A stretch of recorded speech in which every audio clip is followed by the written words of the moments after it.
All right, hello everybody. So I'm going to be showing you guys how to do a web scraping for this website.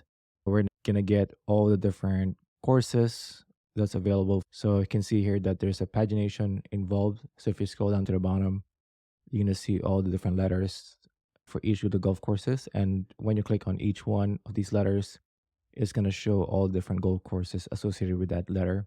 So from A to Z. And it's pretty straightforward in a way because all the courses are available for each page. So there's no additional pagination involved. We just have to navigate through all the different letters for each of these and then go through each of the golf course. So if we go to any of these golf courses, we can extract some information such as the golf course name, the city, the state, the zip, and the country, and also the latitude and longitude, and then the number of holes. We can also extract the tee boxes, such as the name, slope, rating, and some other information here. But in this particular demo, we're just going to go with just a few things here. So I'm going to show you guys the worksheet that I've created. So there's two worksheets involved in this. So as if you want to expand it to add additional data, you might want to consider adding a new worksheet here. But for our simple example here, we're just going to go and extract the main courses, which has the golf course, city, state, country, coordinates, and the number of holes. Going back here, you see that tee boxes can be one or zero too many, depending on the course, right? So if you go to another golf course, you can see this one has two tee boxes. So that's why I created a new worksheet here so we can create a different section just to store the tee boxes. So from here, I added the golf course so we can associate the tee box with whatever golf course that tee box belongs to, including the name. The name would be this one right here, and then the slope and the rating. So those are the parts we're going to be extracting in this demonstration today. So the first thing here that we're going to be doing is sharing this, and we're going to be changing this to anyone with link. Then we're just going to give them an editor rights. Then we're just going to copy the link here. So this is the actual automation in ZeroWork. I added various parts here. You can see here there's different numbers, 1, 2, 3, 4. You can kind of see where things are as we go through this. But just to set up, we're going to be introducing two variables. I just like using variables just to keep things clean. And if I want to change something, then everything is going to be in one place. So the base URL is where we're going to be landing in general. So when we first land and initiate this automation, this is where we're going to be going to. The index is going to be pertaining to the actual tee boxes here. So that's how we can keep track of where we at on the index. I'm going to be explaining to you guys what this index means later on as we go through this, but we're just going to go ahead and set those things up. And then we're also going to be including the two worksheets. So I've already embedded it here. So when the way to do that is you're going to go ahead and add a plus, add new table, and then you're just going to do an add Google Sheet, and then you're just going to be pasting whatever that worksheet is. So if I copy or paste, if I paste the actual here, to go to the URL, actually you're going to go to share. It's probably the same URL, but let's go ahead and paste that here. And if you add a table, it's going to give you an option here on which worksheet you want to include, right? So you don't have to do that for each of these individual worksheets. So I added the courses first, and then later on I decided that I want to add the tee boxes. So then you add it. So that's how you have these enabled, right? And the next I also added are these two tables within ZeroWork to capture the different URLs. First thing first is for the pages. So I just want to capture all the different pages first, like A to Z. So if you hover, if you go to any of these, so this one will go to A, this one will go to B, and then the next one will go to C. So we're just capturing the different pages first. That's kind of the strategy that I came up with this particular automation, but you can do it in different ways as well. So that's kind of the first table. And then the next one would be the URLs. So as we go through each one, I'm also storing the individual course URLs. So if we go to one of these, this is going to go to the different course. Just for my simple test, I just delimited how many courses I'm storing these tables just for testing purposes. All right, so those are the tables, and also those are the two variables that we're going to be using in this tutorial. All right, so the first thing that we're going to be doing is we're adding an open link. So this open link would be coming from the variable. This is where we're going to be landing first when we first kick off this automation. And if it's going to be in this variable in this base URL, pretty simple. We're just going to go straight to that URL. And then the next one, we're just all these different steps right here is to essentially just clear the Google Sheets to reset the index to 0. We're just going to go ahead and clear the different tables so that we can start all over again. This is a completely optional step. I just do this so that I can easily just clear out the table and I can start over again. You can totally just delete this and you have to completely do this step. So this is to reset the index to basically start with 0 and then clear the Google Sheets for the T boxes. We're going to be clearing the Google Sheet worksheet for courses. And then we're also going to be clearing the course details and the course URLs and then the course pages. This is the actual complete setup that we're going to be doing here. After that, we're going to be doing a repeat on each of the navigations. So once we land on the actual page, so if we go to the landing page here. So the first thing I'm doing here is I'm going to go through all the different links at the bottom, which also you can see here that if I actually do a Control-Shift-I just to inspect it, and let's go ahead and inspect and go to that individual. So you can see that href is just a question mark equals to A, and then this would be going on for each of those. So we're just going to grab all the different pagination URL and all the different links within that ID.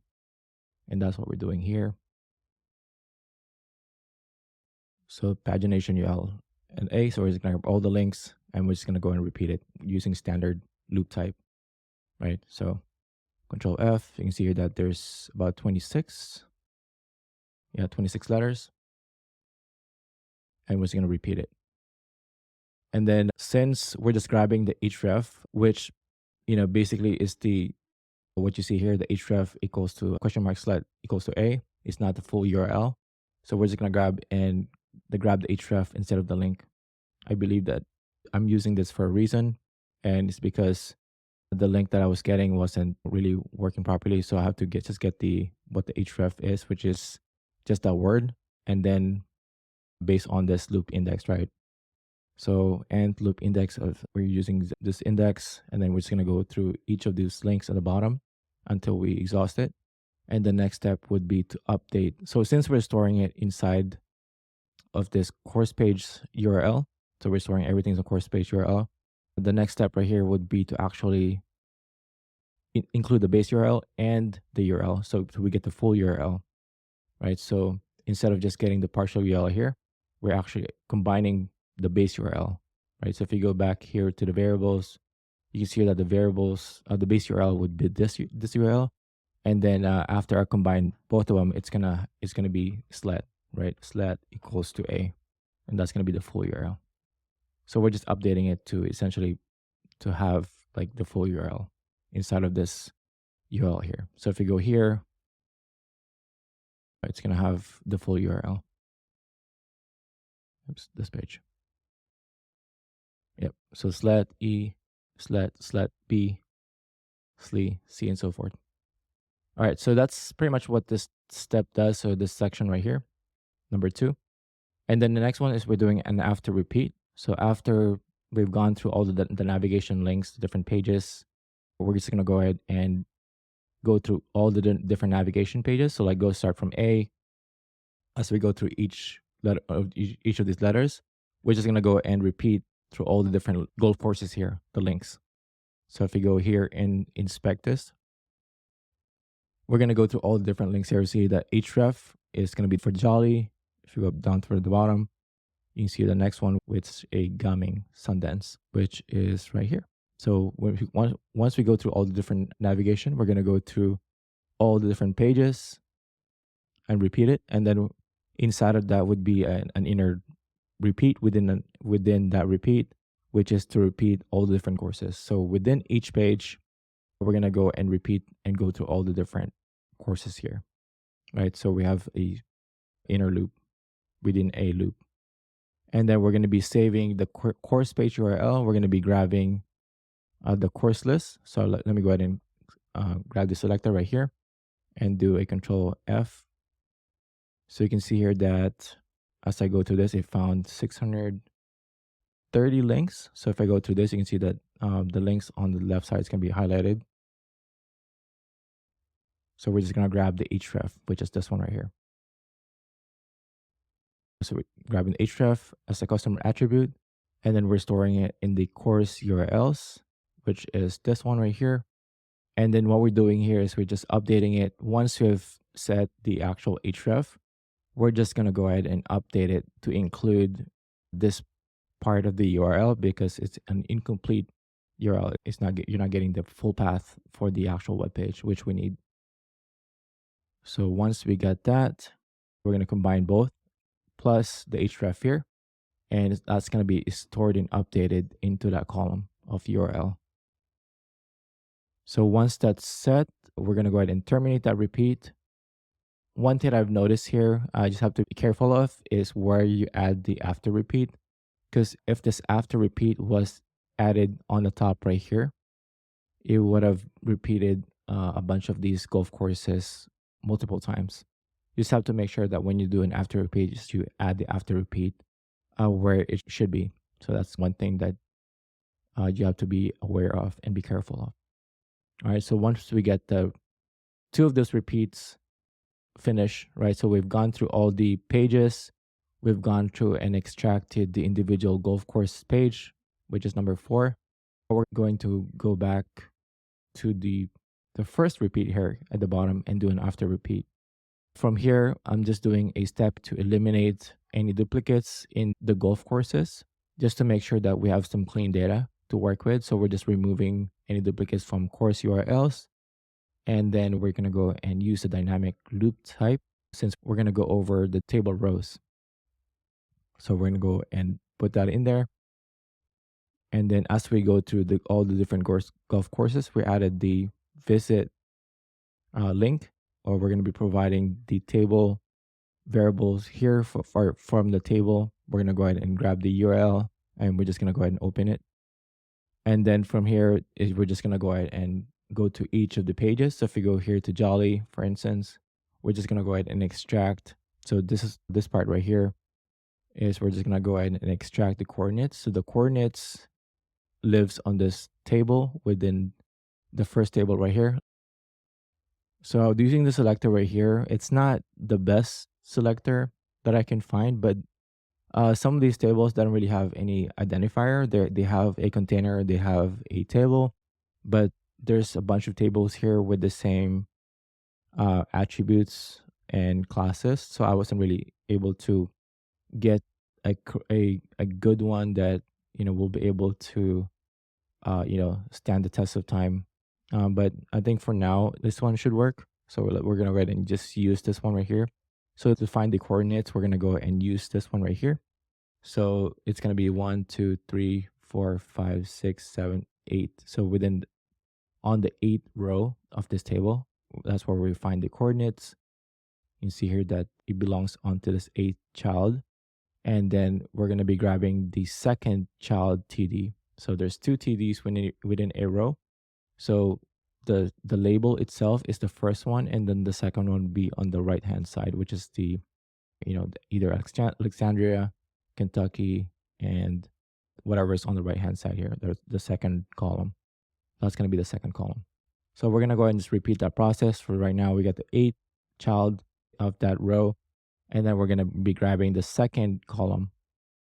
So we're storing that into the Google Sheet coordinates in this table. So we're going to back here, and we're storing it into the coordinates.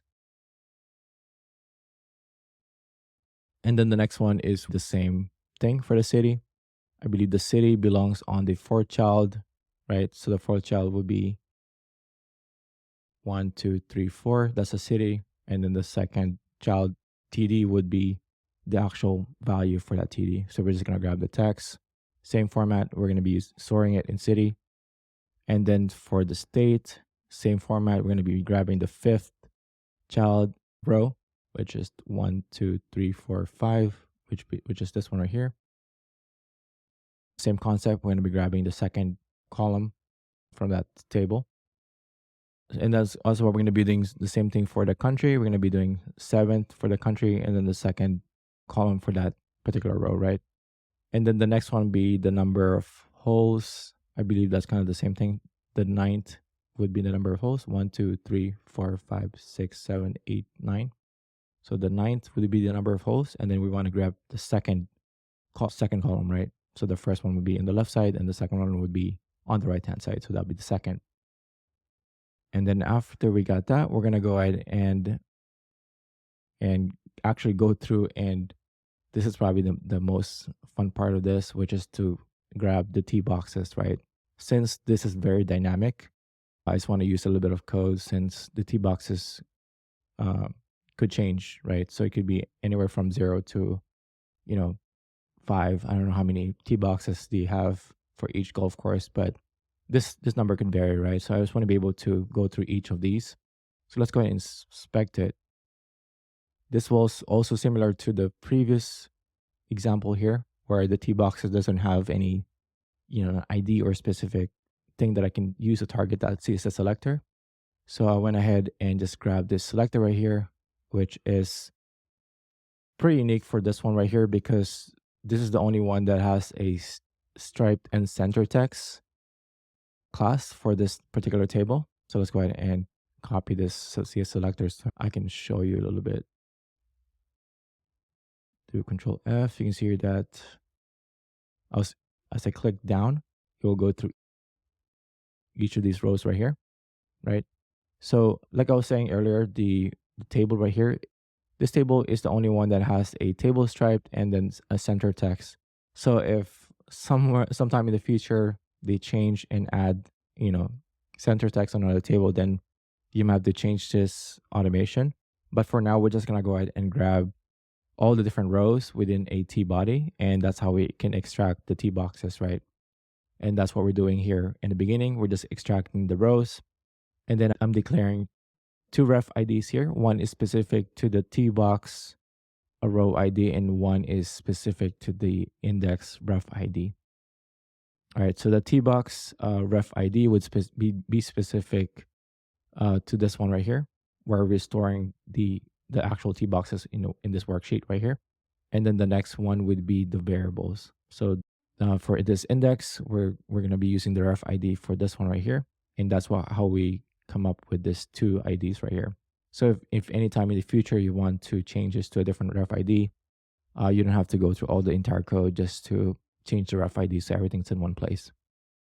Since we're using some async, we're doing an await here. We're wrapping everything a function called process rows, and we're calling it here at the bottom. So we're gonna go ahead and do a process rows, which calls this async function of process rows.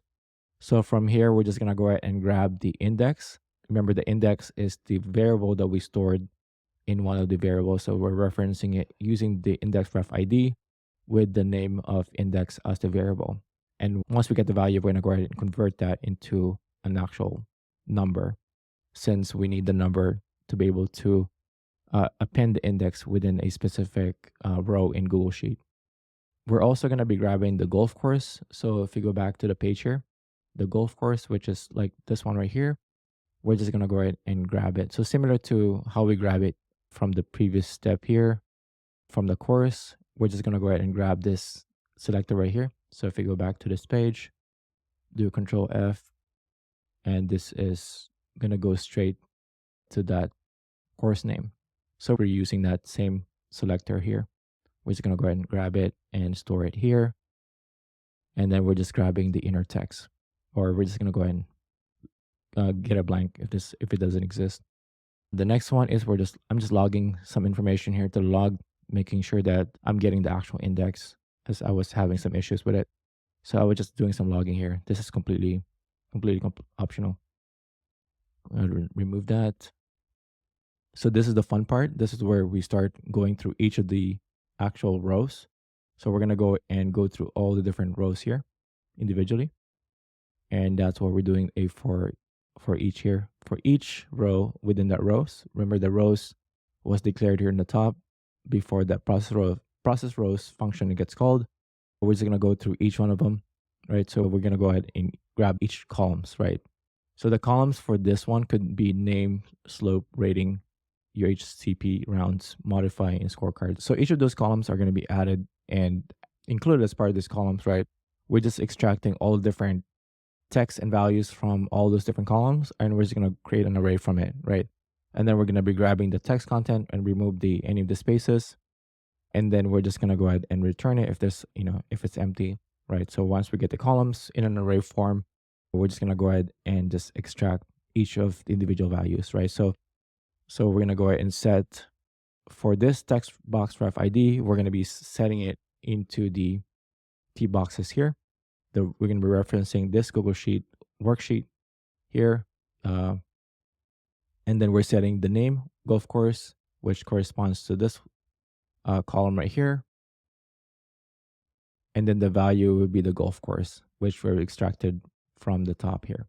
As far as the name, slope, and rating, we're just gonna go, since we already captured it inside of this call values array, we're just gonna go and go through each one. So the 0 is gonna be the first one, which is gonna be the name, and then the first index is gonna be the slope. The rating is gonna be the second, so it's index based. So if at some point in the future you want to extract your HCP, that would be on this third index right here. So you have just to add a new, we're just gonna go ahead and call values, and then square bracket third would be the HCP information. So if later on you want to capture the HCP data, you can add a new one here. But for now, we're gonna keep it simple. We're gonna capture the golf course, the name, slope, and the rating. So call value 0 would be the name, the slope would be call values 1, and then the rating would be call values 2. The index is important here, so we know where in the worksheet we're going to be inserting these records. The way it works, keeping track on where we're going to be storing this. Obviously, you have to specify where the index is going to be, so we know where we add this record. That's why we're storing the index as a variable in the beginning. And then once we've got for each of these, every time we iterate it, we're going to go ahead and increment the index so we can keep track of where we're at as far as where the records should go. And then after each golf course has completed, we're going to go ahead and flush it out back into the index and store the index back, and we're going to convert it to a string. All right. So since the index or the variable only accepts a string, we have to do a toString, right? And that's what we're doing here as well in the beginning. So when we're grabbing the values from that variable index, we're converting it to a number so that we can use this as an index here in our for loop, right? And then that's that. So once you got that, you can run this. And for a jolly here, you can see that there's 5 values associated with the a jolly.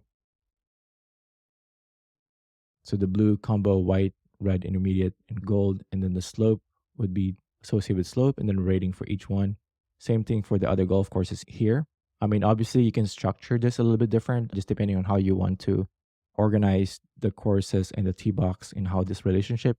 You could also put everything in one worksheet if you want by combining the name, slope, and rating. So you can put it in a JSON type of format and shove it in one of these columns.